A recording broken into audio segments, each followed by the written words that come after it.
situation for widows, widowers, single males, or single females.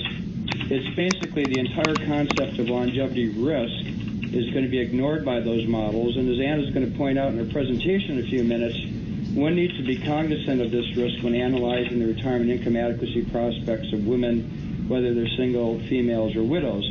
So the model that I want to go through very quickly is the EBRI Retirement Security Projection Model. It's something that basically we started developing in the late 90s. We were working with the governors of Oregon, Kansas, and Massachusetts because they were very paranoid that they, in essence, had no idea what was going to happen with future generations of retirees. And, of course, if those retirees became financially indigent, then the states would be on the hook for things like nursing home costs because of Medicaid. So we started doing this on a state-by-state basis. We ended up putting together a national retirement income adequacy model that we've been using since 2003.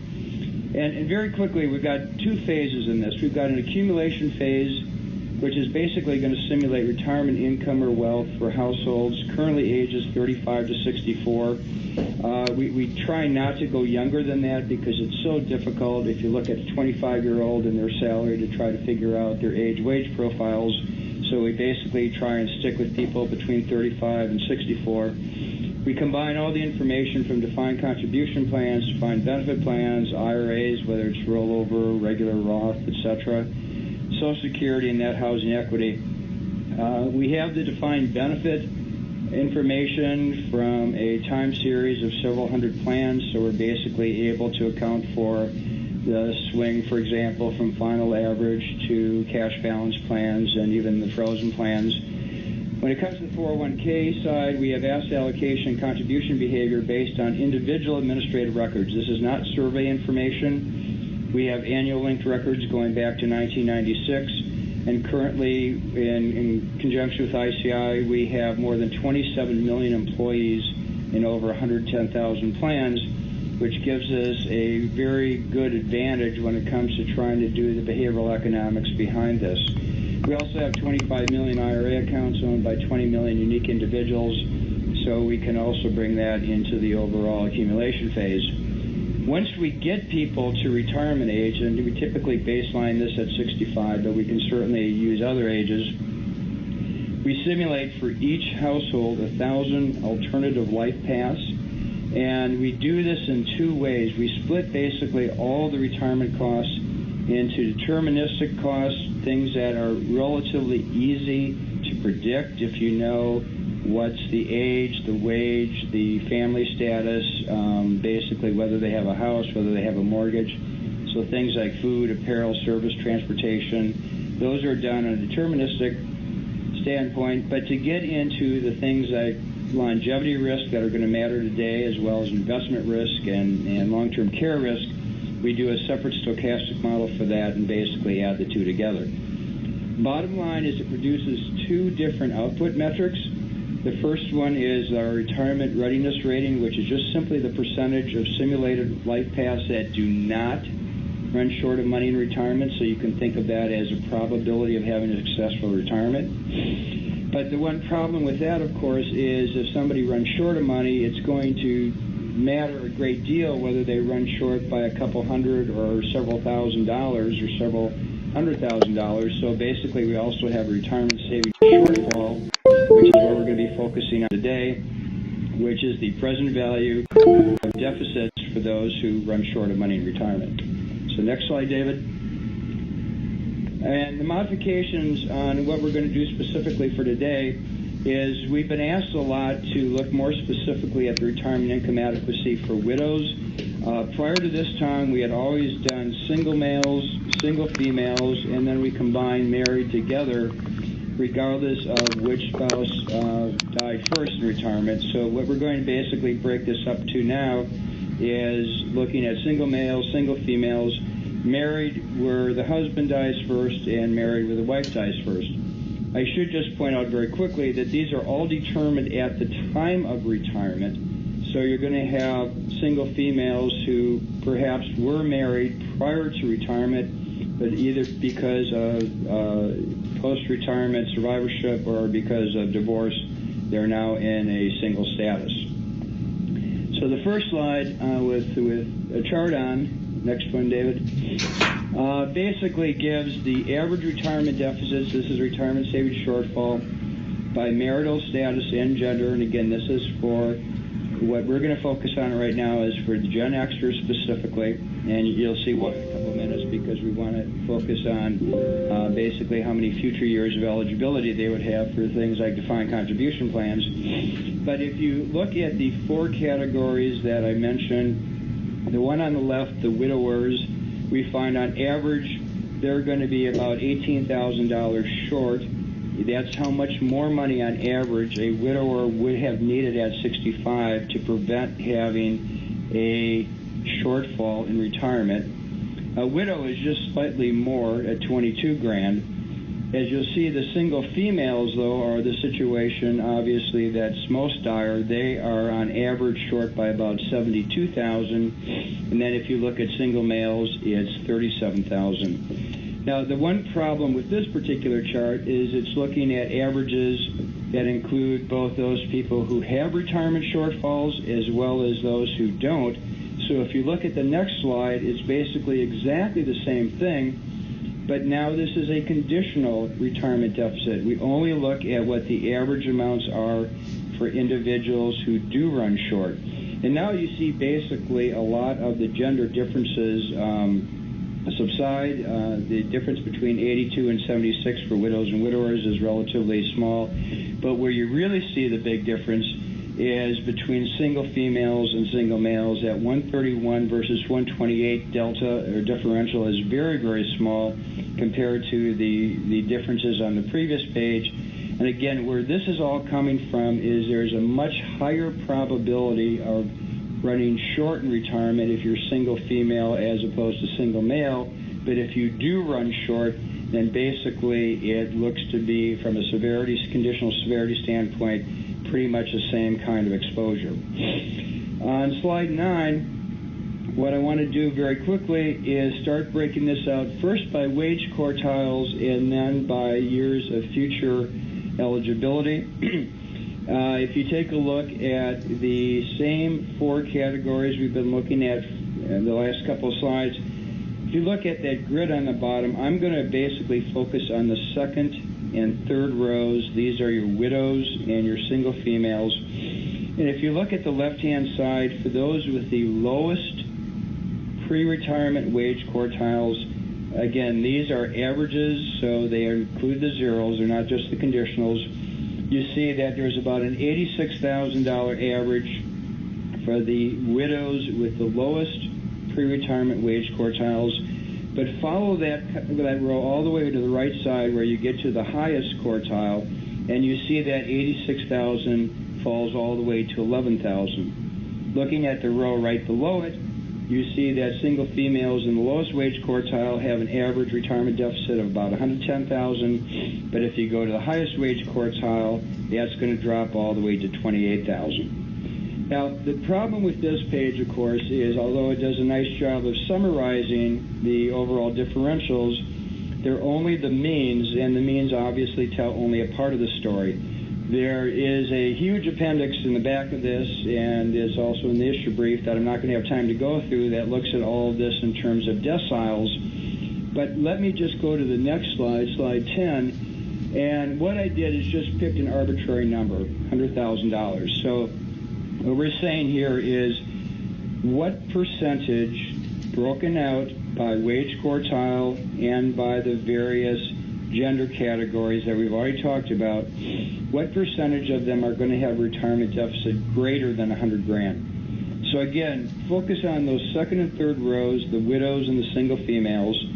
Lowest quartile, the one on the left, 42% of the widows basically are going to have a deficit of at least 100 grand, 48% of the single females, almost 50%. But again, follow that all the way to the right-hand side where you look at the highest wage quartiles, and you see how much they drop down to only 4% for the widows having at least 100 grand in retirement deficit, and 13% for the single females. Slide 11 then, David, looks at basically the same categories as before, But instead of breaking it out by wage quartiles, I'm looking at your underlying future years of defined contribution eligibility. Obviously, wherever you are today, you're not going to be able to change how many years you've already had. So this is only looking forward-looking as far as eligibility. And the other important point to make is this is not participation. This is much more about coverage, about having the opportunity to participate, whether or not you participate. So again, let me look at the second and third rows for you. We're going to look at the widows, the single females. Those widows who have no future years of eligibility, so any year they work with an employer from now until the time they hit 65 is not going to be with an employer who offers them participation in defined contribution plan. They have on average a deficit of about $31,000. But if you go all the way over to the right side and see those who are fortunate enough to basically work for an employer for 21 to 30 years with future years of eligibility, we can reduce that $31,000 down all the way to $7,000. Likewise, for the single females, for the row right below it, you see a $97,000 deficit for those without any future years of eligibility, and that can go down to $24,000 if they're fortunate enough to basically be eligible for all their future years of work. So slide 12 does exactly the same thing as before, where we're going to try and now look at more than just the mean. So I'm going to have that same ad hoc value of $100,000 and see what percentage of people by these various categories are going to have a deficit of more than that. Again, the second and third rows, if you look at the widows in row 2, those that have no future years of eligibility, we have a 13% probability that you're going to be over $100,000 on the deficit. Going all the way over to the right side, those that are fortunate enough to have 21 to 30 years of future eligibility, that drops all the way down to only a 3% probability that the deficits will be over $100,000. Likewise, with single females, the row right below it, you have a 42% probability of having at least $100,000 deficit if you have no years of future eligibility, and that drops all the way down to 11% if you have 21 to 30 years. So then moving on to the last topic, excuse me, on slide 13, what are the next steps in terms of the EBRI research agenda with respect to this? And a lot of what we've been doing with this model in recent years, although we have done a fair amount looking at plan design and the differences between, let's say, voluntary enrollment and automatic enrollment with auto escalation. But in terms of public policy designs, we've been basically trying to analyze recently, first of all, Representative Neal's 2017 proposed Automatic Retirement Plan Act.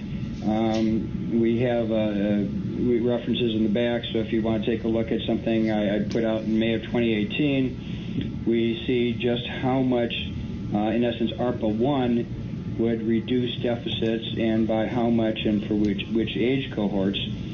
But in addition to that, we've also been looking a lot lately at auto portability. And very quickly, what we mean by auto portability is a situation where there'll be some type of clearinghouse where when people basically leave their jobs prior to retirement, the account balances will basically be transferred over to these clearinghouses, and then presumably once the employee ends up with a new employer, one that offers a retirement plan, then basically those old balances can be added in with the new balances, and in essence you are going a long way to trying to eliminate one of the biggest problems we find with respect to retirement income adequacy on the DC system, and that of course is cash outs. So we took a look in our July 2018 publication, just basically what auto portability would do in terms of overall retirement deficits. And then we also, in September 2018, looked at what auto portability would do if it was added to ARPA 1 in essence. We're currently working through the modifications to the Automatic Retirement Plan Act as introduced, as suggested by Representative Neal, and hopefully we'll have something on that fairly soon. So what I want to end up with on this next slide is to show the impact of auto portability by itself. This is not ARPA yet, in terms of its impact on retirement deficits for the same four groups. All I'm showing you here are the percentage reductions. So if you want to figure out, in essence, how much this means in dollars, you just go back and apply these percentages to the dollar figures you saw on the previous slides. But what this shows is, as a function of future years of defined contribution eligibility, how much introduction of a pure auto portability... Excuse me? Could you possibly speak up? I can't hear you. Is anybody speak else up having a little? problems? It's better, yeah. Right, I'm right in the microphone. Okay. So basically trying to show what the overall impact is going to be from the introduction of a pure auto portability system. Let me just, for the sake of time, go all the way over to the right-hand side. As you would expect, those who are basically having more years of future eligibility would tend to benefit most from this. We find that for the widows, the second category, that their overall retirement deficits would be decreased by 31% if we had a pure auto portability system and basically could more or less eliminate those cash outs. The single females, again, they're not going to benefit quite as much because they tend to have lower participation, lower account balances, but even in that case, we find that overall retirement deficits for single females with 21 to 30 years of experience would still have a 21% reduction in retirement deficits. So we're going to continue to use the widow-widower dichotomy that we introduced here, the breakout, to do additional public policy analysis going forward. But the one thing I would request of the audience is, if they have additional things they would like to see with this widow versus widower breakout, just please send me an email at vanderhei@ebri.org, and we will try our best to accommodate you. So thank you very much. I look forward to your questions. And Jack, we do have one question that's come in that might be good to address right now, is where can people find this ARPA 2 proposal, which I guess has not yet been officially proposed, but has been floating around? Where would you recommend people go to find that? Unfortunately, every copy I have received has been in a brown paper wrapper, so I don't think it's out there yet. I will, as soon as I find a website that this appears on, I can send that out. So just send me an email at vanderhei@ebri.org, and I'll try and get it to you immediately. Thanks, Jack. And we have been getting a few questions in addition that we will be addressing at the end of the session, but I just want to remind everyone to please, if you do have a question, just type it into the Q&A box and we will get to it at the end. And with that, I will turn it over to Anna. Thank you very much, Lori, and I'm very pleased to be able to be with you and present the Society of Actuaries Analysis. And if we can have the agenda slide for the Society, thank you, of Actuaries Analysis. Here I go again. I'm sorry, maybe I'm hard of hearing, but can you speak up? He sounded perfect when I asked him to. I will do my best. I'm in my hands. I'm holding a handset, and I'll try to talk up. So thank you. I'm going to be talking about the Society of Actuaries research on post-retirement risk, some of the reality for women, some of our research on people 85 and over, a little bit about long-term care, and some practical ideas. There's more information also in the appendix in my slides, and all of the Society of Actuaries research is available on the Society of Actuaries website. And if you have trouble finding it, if you send an email, actually I'll send Lori an email so that they can distribute it to anybody who wants it to, but you can send me email as well. So we have the next slide, please.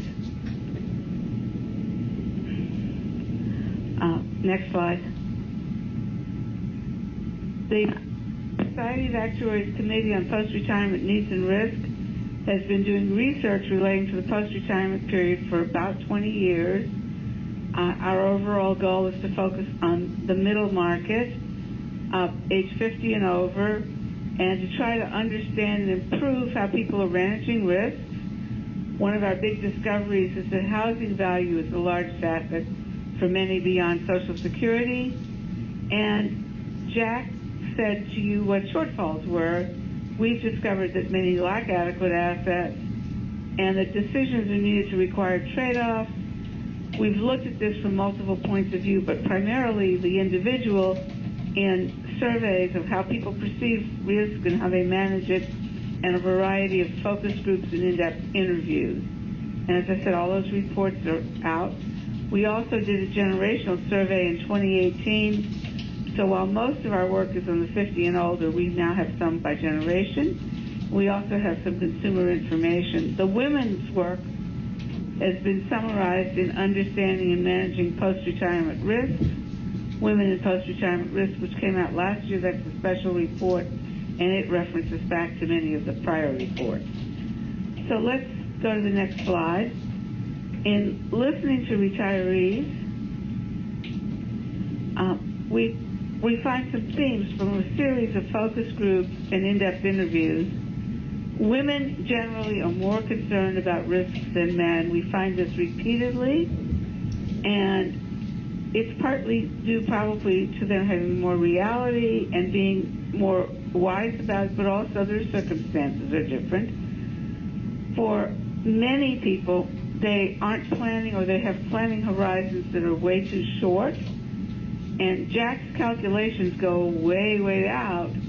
But what we find is that people are planning often for a very short period of time and thinking about cash only. We find that people don't plan for unexpected things very often. So many people don't plan for unexpected things. So dealing with shocks requires adjustments or may be difficult. Retirees, however, have been shown to be resilient and willing to make adjustments, and many of the things that are not too severe, they adjust to very well. Older people, particularly those over age 85, often need help, and the family has proved to be a much bigger part of retirement security than is normally expected, and it's not really in the models, but it's in the reality of people's lives. And women, of course, are more likely to be the caregivers. So if we can move on to the next slide, the differences, and then the differences by gender. This tells us a little bit about the reality. Women live longer, and women living longer has lots of consequences.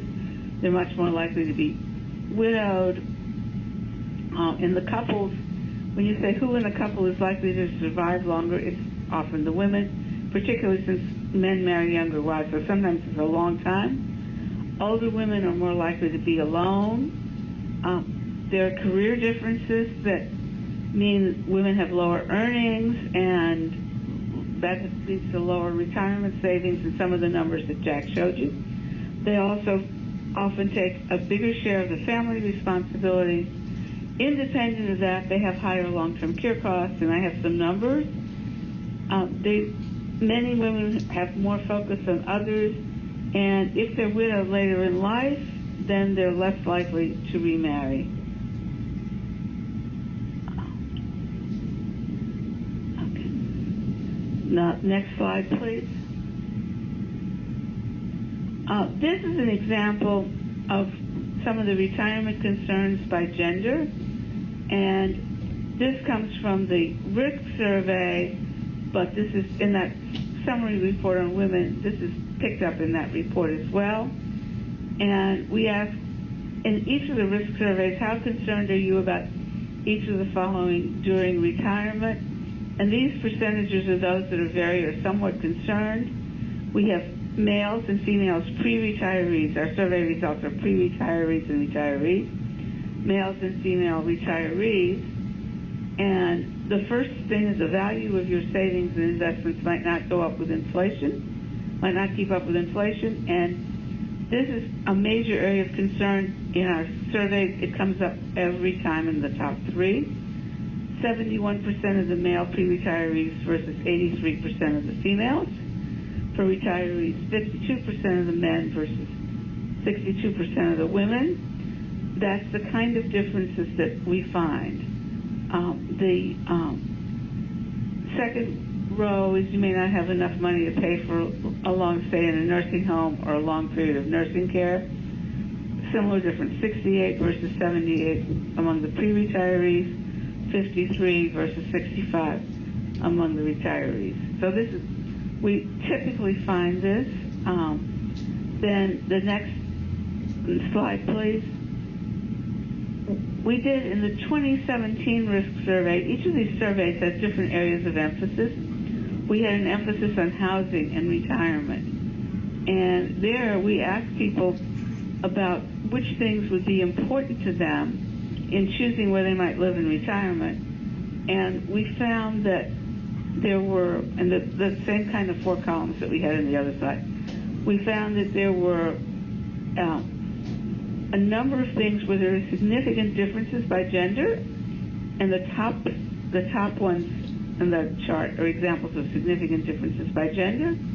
The bottom ones are examples where there are moderate differences by gender, and the things where there were significant differences by gender are like located in your family, located in your friends, a culture of mutual support where neighbors and friends help each other out, social opportunities, ability to get help. So a lot of the things that make a place to live in retirement good for some people, women seem much more interested in that than men, and that was true for both retirees and pre-retirees.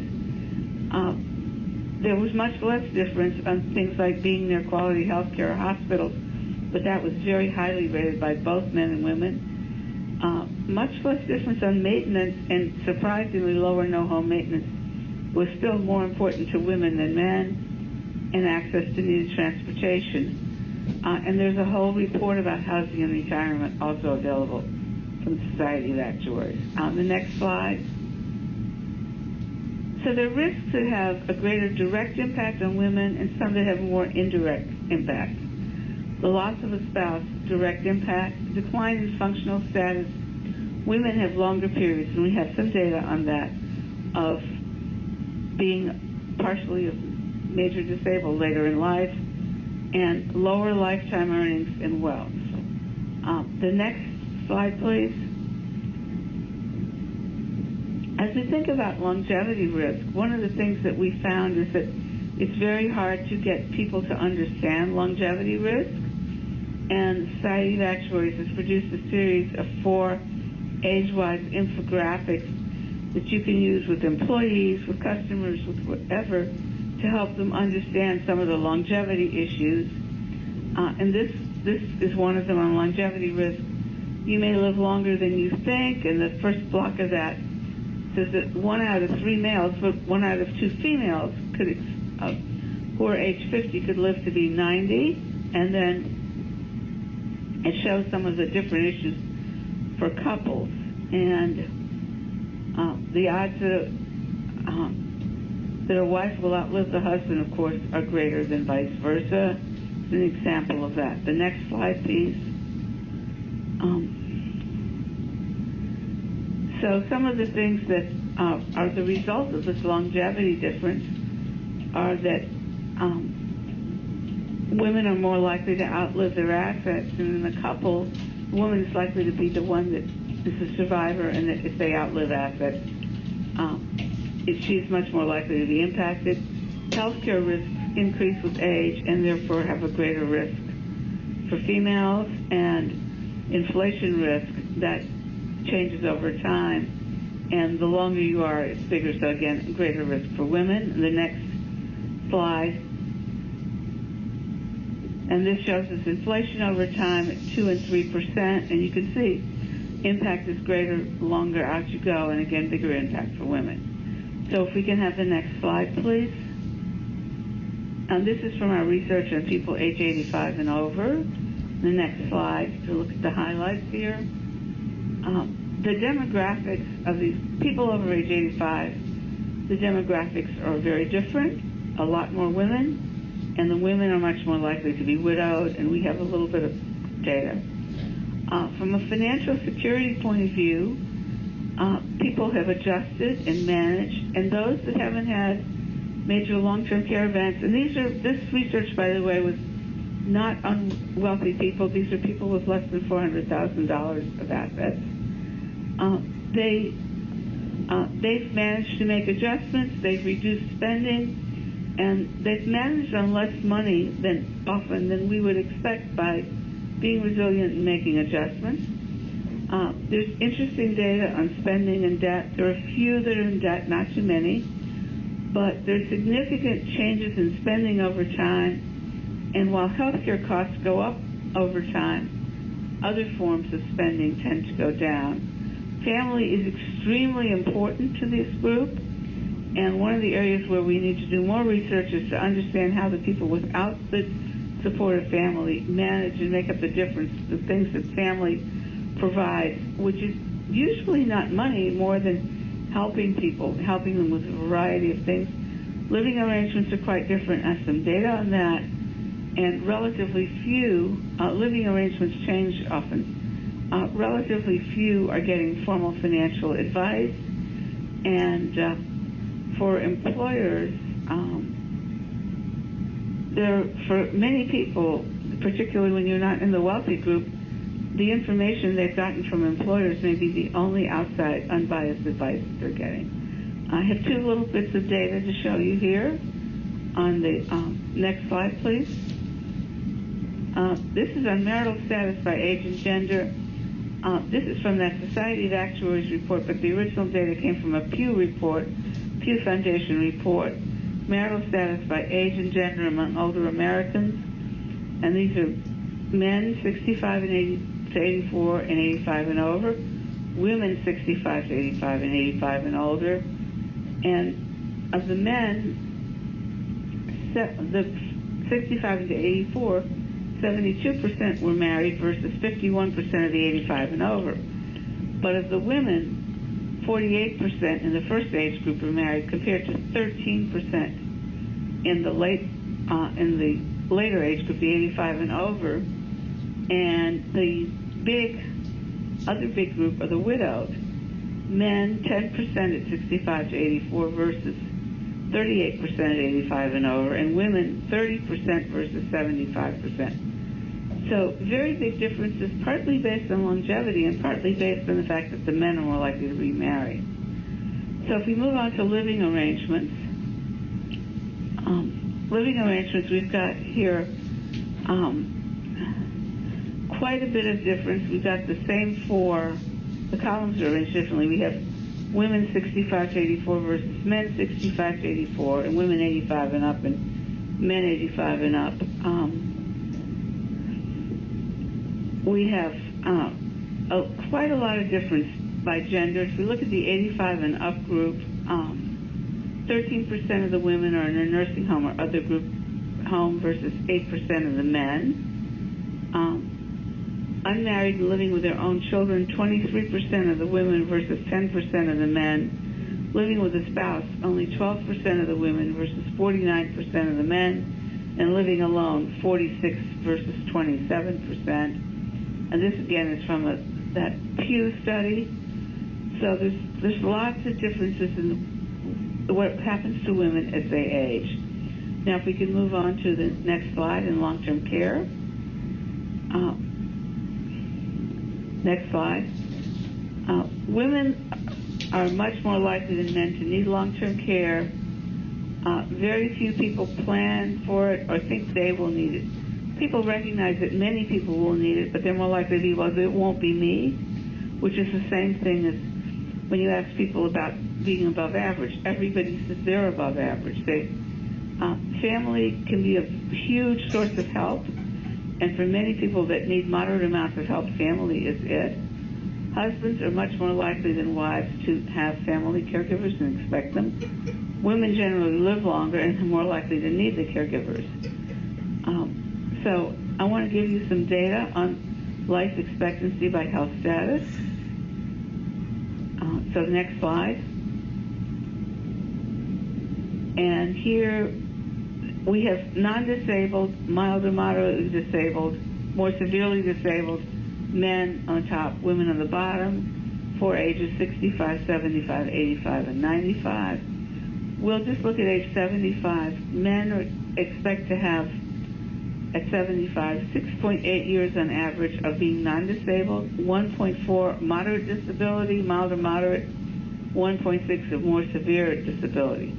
Women, in contrast, almost the same non-disabled, about 7, but 2.6 and 3.0 years of mild or moderate or more severely disabled. And this is really a problem. And then the one other comment, next slide, is that for women versus men, long-term care premiums from this example, these are for at age 55, about 30% higher for single women and men, no surprise. And let's move on to quickly close with some practical ideas. So if we can go on to the next slide. Some of the things to do, next slide, are make sure that encourage people to have their legal affairs and papers in order. You want to encourage people to think longer term and plan how much retirement will cost. Many don't do that. They should review their retirement plan. If there's any divorce or family issues, they need to focus on that. Think about long-term care issues and Social Security claiming. Now, if we could, that makes a big difference. If we could skip that slide and go on to traps to avoid. Having too much debt is always a trap, and there are a few people that do, and that's people that don't have debt under control and nearing retirement, which are more than these days, that affects their entire retirement. Giving too much money to children, and this is a problem that women particularly may be vulnerable to.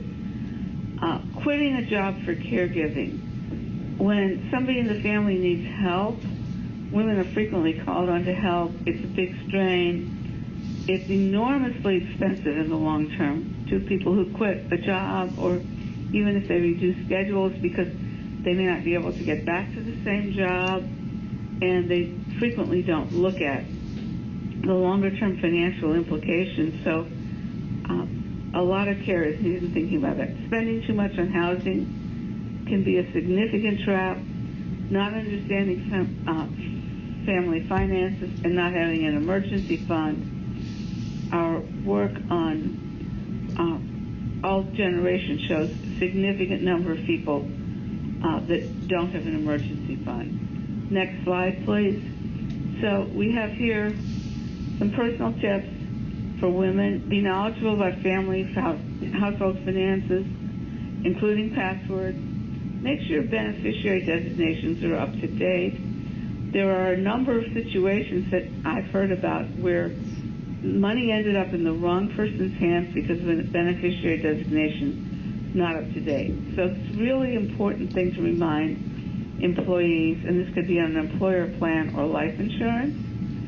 And there's an ERISA Advisory Council project on that if you want more information. Evaluate long-term care and Social Security claiming options. These are both really big decisions in the long term.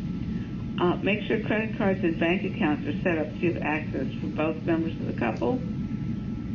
Checking credit card rating is a good idea. Updating wills and legal documents and having proper powers of attorney, and putting together lists of financial information. The next slide has a list of some which I won't go over because I think we're ready for our question time. So thank you for providing this, and the appendix has a number of more Society of Actuaries reports and data in it. Thank you, Anna. We do have a number of questions, and we'll get started on them. But if you do have additional questions, just type them into the Q&A box on your screen. Anna, I guess this question is something that could be addressed both between Anna and Jack. But Anna, how do you square the findings you seem to have about people being pretty satisfied in retirement, regardless of their situation? I mean, it just seems like there's a high level of satisfaction even when people don't have a lot of money. But how does that square with Jack's findings that, certain demographic groups, such as single women in particular, it's not that they're just not able to replace their income, but they're actually falling short of money they need to meet basic expenses.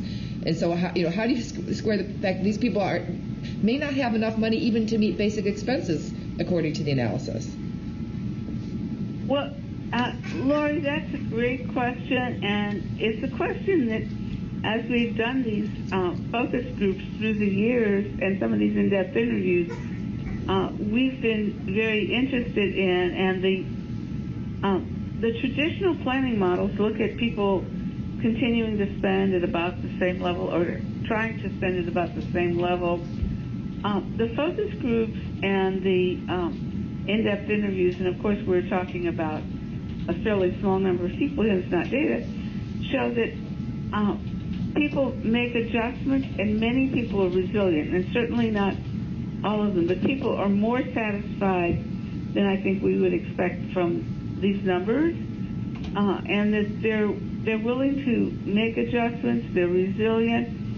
If they run into a major problem, such as a major long-term care problem, that's going to be a significant problem. They may well end up going on Medicaid. I would encourage people to read some of these focus group reports, because it's indeed fascinating, and I think it depends, of course, on the individual, but people are making a lot more adjustments than we would have expected.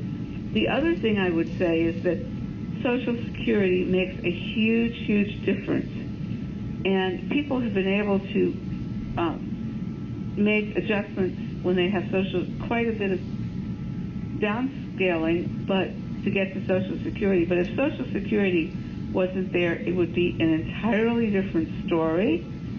And then I would say the other thing is that families helping them makes a huge difference as well. And again, some of these in-depth interviews, the families really make a difference in doing things for people, and some of the people moving in with them, in adjusting. So the two big factors, I would say, Social Security and the families. I would think from a public policy point of view, it's also really important that Social Security doesn't get cut. And I know it looks like it, or that we look at what's going to happen with it, because that's really the lifeline for so many people. And if it was significantly less, I think you'd have a very different picture. Lori, could I weigh in on this? Please do. Yeah, I agree with everything Anna said. I don't think our conclusions are that different, actually, because if you actually look at these families year by year in retirement, they really do seem fine in many cases until suddenly they don't. Without a doubt, the single biggest risk factor in terms of looking at a household that seems to have adequate retirement income at 65 who ends up running short of money is going to be some kind of catastrophic long-term care event. And if these people have been surveyed, prior to that event, I suspect that, as Anna said, they certainly are doing their best to make do. We have some additional analysis I could send whoever asked that question, if they just want to email me, that actually breaks this out by how many years in retirement, how many years after retirement one basically runs short of money. And except for the lowest income quartile, it's actually quite a substantial period of time in most cases. So depending on when you talk to these people, if they haven't already been institutionalized or the spouse hasn't already been institutionalized, it would not at all surprise me if most of them feel relatively confident at that point in time. And one key difference between the two sets of analysis is that Anna's looking at people in retirement, and Jack, you're projecting people who are Gen X right now and heading towards retirement. And there's one key difference between those two constituents, and that's Gen X is much less likely to have pension income. And Anna talked about the importance of Social Security, but I would venture to guess that pension income is very important to the groups as well. So can either of you talk to that? Well, I would be happy to send out a separate study we've done on that. We actually looked at the importance of defined benefit accruals in terms of this entire picture for Gen Xers. It'd be very hard to summarize quickly here, but I think on average you've got about depending whether it's final average or cash balance, I think you've got about a 15% improvement in overall retirement readiness rating if you have a defined benefit accrual. And that's collapsing them all into one category. We've got others that look at how many years you've got accruals for. If you have people, and this is other work that I've done too with Vicki Badel-Schmidt, or that Vicki Badel-Schmidt's the main researcher on, if you have a significant pension accrual, be it DB or a significant amount in a DC plan, you're going to be substantially better off, and that's really important. I worry a lot about the future, and because of that I think fewer people are going to have that. Many people that don't have it are still managing, and this is why Social Security is so important. But pension to the employer is certainly extraordinarily important as well. But there are many people that don't have the kind of employment that gets them that, and that's a big concern as well. And another question along the similar lines, thinking about the difference between current retirees and Gen X, is that Gen X appears like they might have fewer resources from families in terms of perhaps more likely to not have children or extended families. What is the research on that, Anna or Jack? Well, from the Society of Actuaries' point of view, we've done not much yet, but I think it's one of the things we're going to be looking at going forward as people without family support. And I don't have much findings on that because we found family to be so important. But one of the other things about the research that you need to understand is we're talking about 85 and over people. A good part of our research has been working with adult children to hear about the families, because it's very hard to do research with 85 and over people. And of course, if you're doing it with adult children, you're missing out on the people that don't have any families. Yeah, I would say in terms of EBRI research, this will sound like a lame excuse, but when we started building the model in the late 90s, the governors were very specific that they did not want intergenerational transfers modeled as part of this. So until very, very recently, we only looked at the household or the individual by themselves. We did have to expand on that after some testimony we gave for the Risk Advisory Council this summer, because we wanted to start looking at things like death benefits if one was going to purchase a QLAC. So we have now very painfully added that to the model and can start including that going forward, but we just haven't had an opportunity to look at that yet. I want to make one more comment, too. One of the very troubling things that has shown up through the sequence of focus groups and interviews is that in the financial management, and this in a way goes back to the first question, is that a lot of people aren't planning forward for a lot of years, even retirees. They're looking at their current income, their current expenses on a cash flow basis, on a fairly short-term basis, and that's a big problem about planning and thinking about the future, and we found this in a lot of things. But the other half of that is that those people are trying to hold on to their assets and not spend them down. They become in effect a big emergency fund, and that's a paradigm that works unless you have that big long-term care event or something like that, or it can work, but Medicaid is really important. As Medicaid, we're going to stop paying for those big long-term care events, then the whole thing would be much, much more difficult. Now, there was a comment earlier about just the age difference between men and women in couples tending to be younger, maybe contributing to the fact that women are more likely to end up alone in retirement. What are the other special issues when it comes to large gaps in ages between men and women and couples and retirement?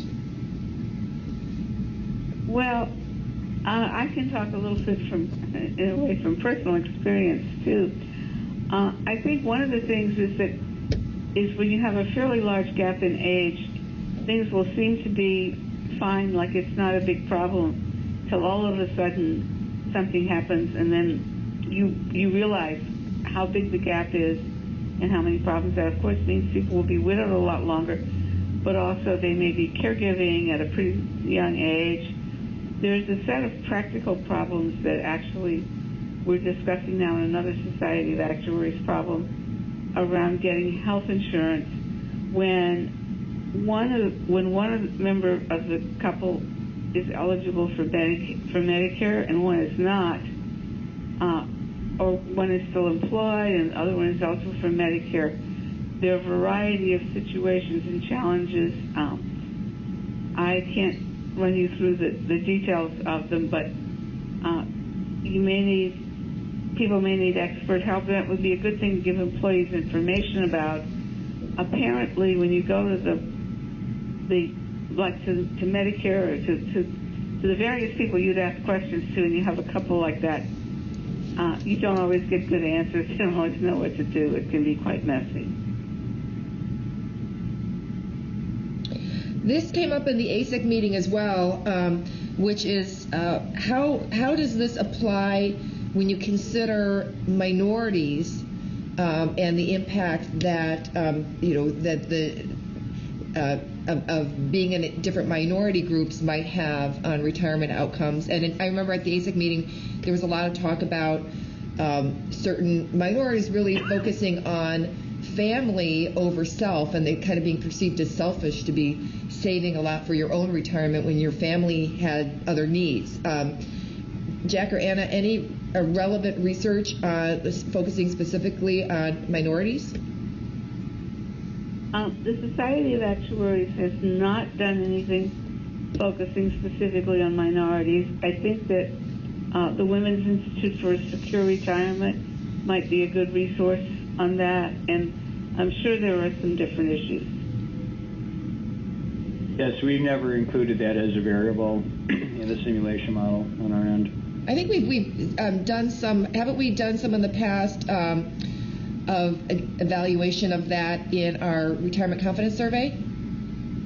Oh, sure. Yeah, it's in the surveys, but as far as the simulation model itself, no, we don't have that kind of information on our 401k or IRA databases, so it'd be very hard to integrate that in. Okay.